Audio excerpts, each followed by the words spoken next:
Assalamualaikum warahmatullahi wabarakatuh. Apa kabar semuanya? Perkenalkan, nama saya Yopan Hardiansa. Saya berasal dari program studi S1 Farmasi.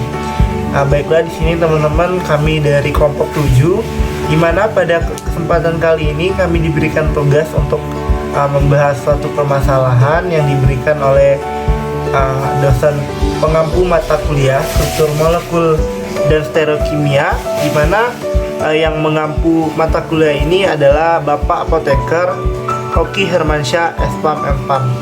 Baiklah teman-teman, di sini saya tidak sendirian. Ada teman-teman saya, di mana kami terdiri dari 6 orang. Ada 5 teman saya, yaitu Apiska Mutiarini, Delviana Pelusya, Mia Ambarwati, Para Azahra, dan terakhir ada Devia Siaan. Nah, baiklah teman-teman, pada kesempatan kali ini kami akan membahas materi, di mana materi tersebut terdiri dari 4 poin. Pada materi yang pertama, pada pembahasan pertama, kami akan memaparkan yaitu definisi reaksi reagitmen.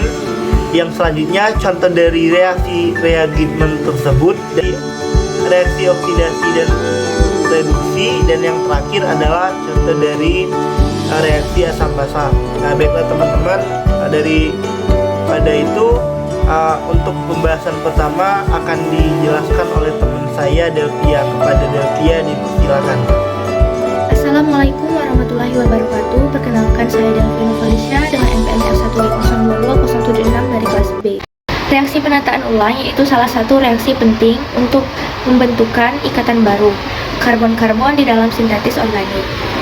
Reaksi penataan ulang merupakan salah satu jenis reaksi organik di mana rangka karbon suatu mol ditata ulang dan menghasilkan struktur isomernya, atau reaksi penataan kembali struktur molekul untuk membentuk struktur molekul yang baru yang berbeda dengan sebelumnya.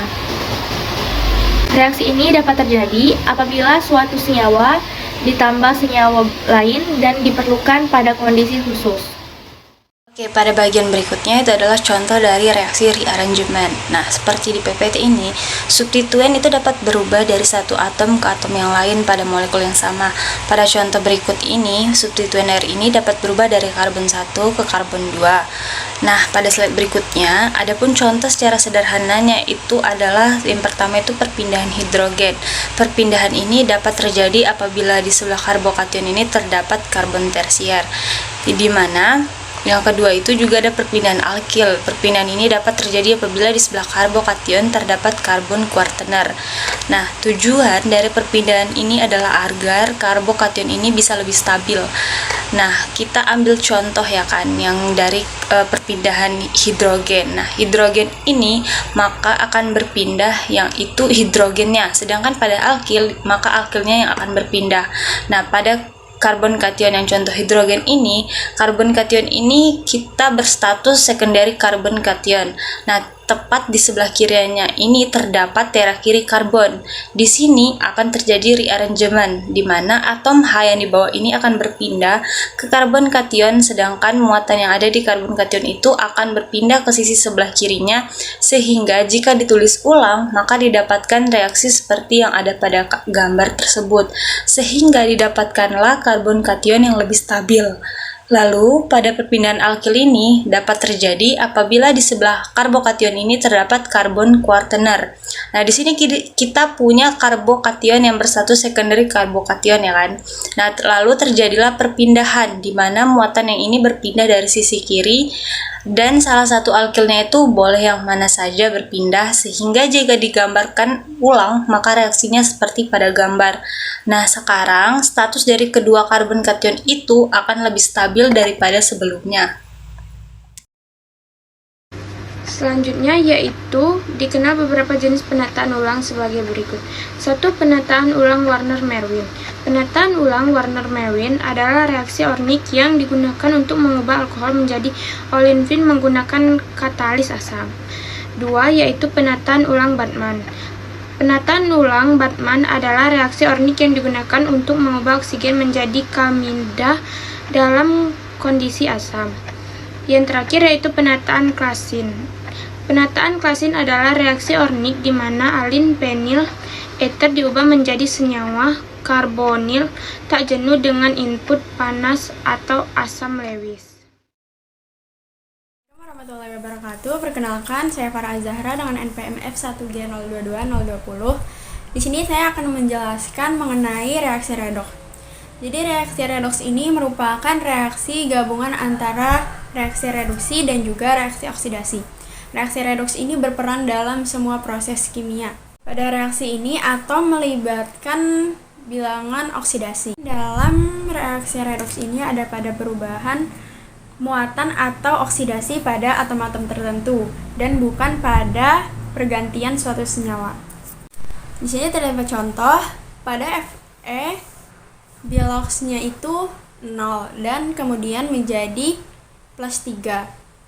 Jadi di sini Fe mengalami oksidasi karena terdapat kenaikan bilox. Sedangkan SO4 2- sebelum reaksi itu memiliki bilox 6, kemudian setelah reaksi menjadi plus 4. Sehingga dapat dikatakan SO4 ini mengalami penurunan bilangan oksidasi sebesar 2. Selanjutnya yaitu Cl2 yang awalnya biloxnya itu 0 menjadi -2. Berarti Cl2 ini mengalami reduksi karena mengalami penurunan bilangan oksidasi sebesar 2. Kemudian SO4 yang awalnya 4+ menjadi plus 6 itu mengalami oksidasi karena mengalami penaikan bilox sebesar 2. Sebelumnya, perkenalkan nama saya Devidiasia Haan dengan NPM F1G022-012. Di sini saya akan melanjutkan penjelasan mengenai asam basa. Jadi, asam basa dibagi menjadi 3. Yang pertama, teori asam basa menurut Arrhenius, di mana asam adalah zat yang terdisosiasi di dalam air menghasilkan ion H+. Contohnya, HCl terionisasi menjadi H+ ditambah Cl-. Sedangkan basa adalah zat yang terdisosiasi di dalam air menghasilkan ion OH-. Contohnya NaOH menghasilkan Na+ ditambah OH-. Yang kedua itu ada teori asam basa menurut Bronsted-Lowry. Jadi asam adalah zat yang memberi proton atau bertindak sebagai donor proton. Sedangkan basa adalah zat yang menerima proton atau bertindak sebagai akseptor proton.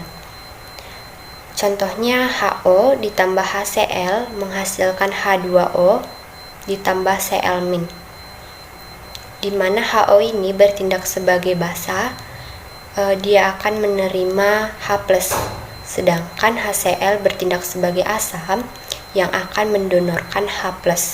Yang ketiga ada teori asam basa menurut Lewis. Jadi asam adalah zat yang menerima sepasang elektron.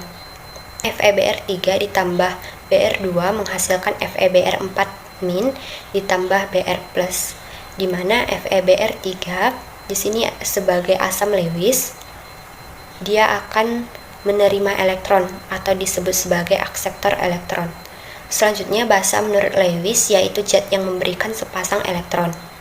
Contohnya NH3 ditambah HCl menghasilkan NH4+ ditambah Cl-. NH3 bertindak sebagai basa Lewis, di mana dia akan memberikan elektronnya. Berikut ada contoh reaksi asam basa Lewis, yaitu metilamina CH3NH2 mengalami reaksi asam basa Lewis dengan boron trifluorida BF3 menghasilkan CH3NH2BF3. CH3NH2 bertindak sebagai basa Lewis yang akan memberikan sepasang elektron, sedangkan BF3 bertindak sebagai asam Lewis yang akan menerima sepasang elektron. Sekian penjelasan dari saya. Terima kasih. Baiklah semuanya, terima kasih telah menyaksikan video dari kami dari kelompok 7. Itulah pemaparan kami tentang materi yang kami jelaskan pada mata kuliah struktur molekul dan stereokimia. Semoga bermanfaat. Kami ucapkan terima kasih banyak untuk teman-teman semua. Kami akhiri, wassalamualaikum warahmatullahi wabarakatuh.